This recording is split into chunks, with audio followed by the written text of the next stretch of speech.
अस्सलाम वालेकुम नाजरीन। आज की सारी सियासी गहमा गहमी के बीच एक बात वाजे है, अगर इजराइल आज तक पूरे लेबनान या गजा पर कब्जा नहीं कर सका है तो उसकी एक ही वजह है, हिजबुल्लाह और हमास की मजबूत रेजिस्टेंस।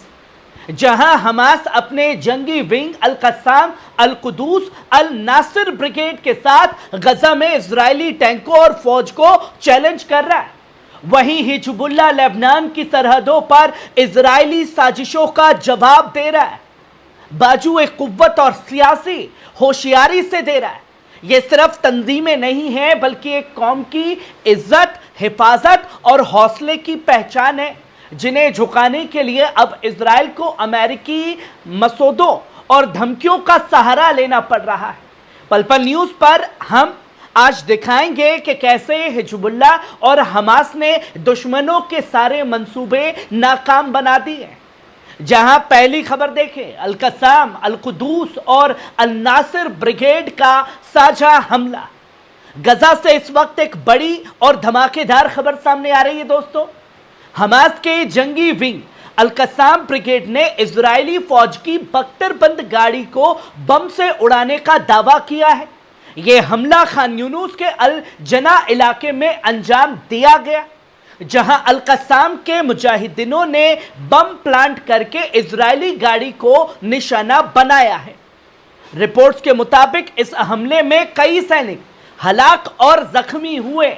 लेबनानी चैनल ने अल मायदीन की रिपोर्ट के मुताबिक यह खुलासा किया, यह हमला जनूबी गजा के एक अहम मोर्चे पर हुआ और इसकी जिम्मेदारी खुद अल कस्साम ब्रिगेड ने ली है दोस्तों।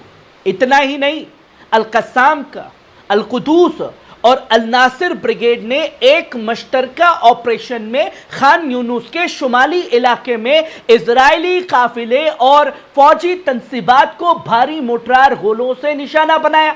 यानी गजा में जंग अब भी जारी है और फलस्तीनी रेजिस्टेंस इजराइल की हर चाल का जवाब मजबूती से दे रही है। वहीं आप दूसरी खबर देखें, अमेरिका का जबरी मंसूबा, हिजबुल्लाह से पहले हथियार चीनो, फिर बात करेंगे। लेबनान ने दिया सख्त जवाब। लेबनान और हिजबुल्लाह से जुड़ी एक बड़ी और खतरनाक ताजा रिपोर्ट सामने आई है दोस्तों। एक रिपोर्ट के मुताबिक अमेरिका ने लेबनान को एक मजबूर करने वाला समझौता मसौदा पेश किया, जिसमें सबसे पहले हिजबुल्लाह को गैर मुस्लह करने की शर्त रखी गई है। अमेरिकी एलची टॉम बाराक ने इस प्रस्ताव में यह भी कहा कि यह ऑफर फाइन एंड नॉन है, यानी कि या तो बेरूत इस मसूदे को माने या फिर इसके नतीजे भुगतने के लिए तैयार रहे। लेकिन लेबनान ने इस पर सख्त एहतजाज दर्ज कराया है। रोजनामा अल अखबार की रिपोर्ट बताती है कि यह पूरा दस्तावेज इजरायली मफादात को देखते हुए तैयार किया गया।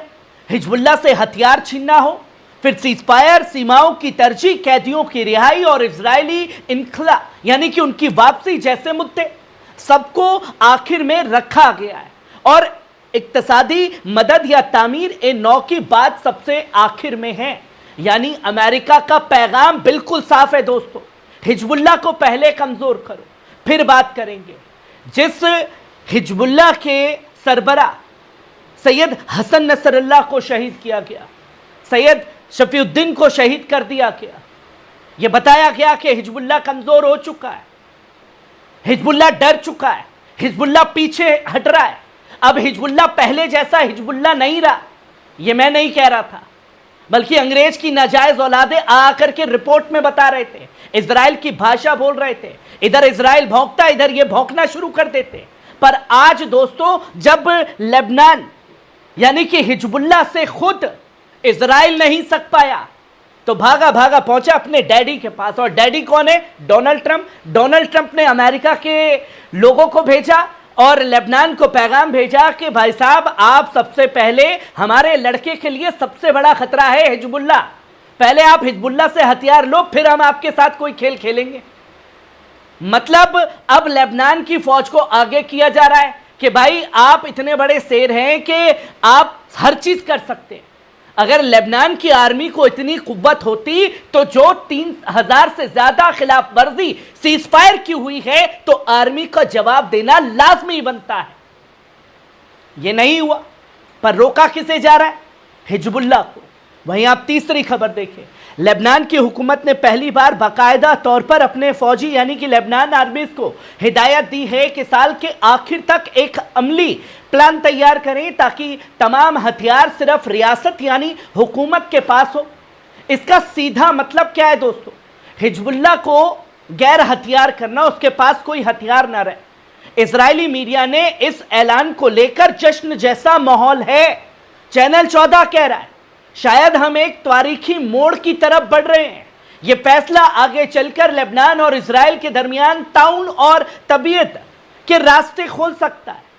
جبکہ معارف اخبار یہ صاف طور پر لکھ رہا ہے اگر لبنان کے ساتھ کوئی ریجنل پارٹنرشپ ہونی ہے تو اس کی شرط ہونی چاہیے حزب اللہ کا ڈس ایگریمنٹ اور سخت سیکیورٹی مانیٹرنگ. وہیں آپ چوتھی خبر دیکھیں، حکومت نے کی بڑی سیاسی خطا. حزب اللہ کا بیان بھی سامنے آ گیا دوستو.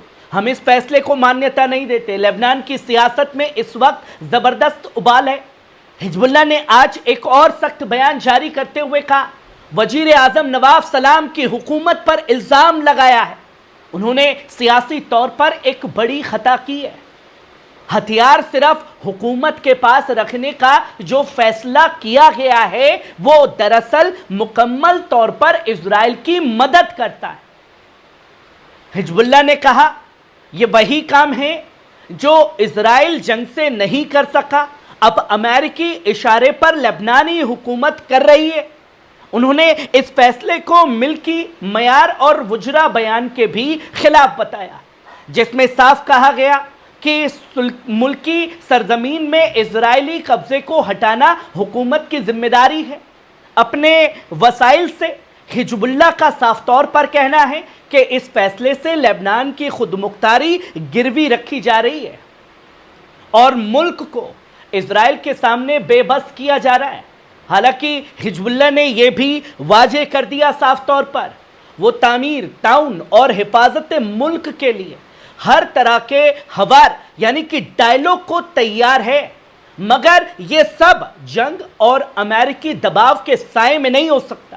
آخر میں انہوں نے اپنے حامیوں سے صاف طور پر کہا یہ صرف ایک سیاسی طوفان ہے، صبر کرو، فتح قریب ہے انشاءاللہ. یہ حزب اللہ کا پیغام ہے دوستو.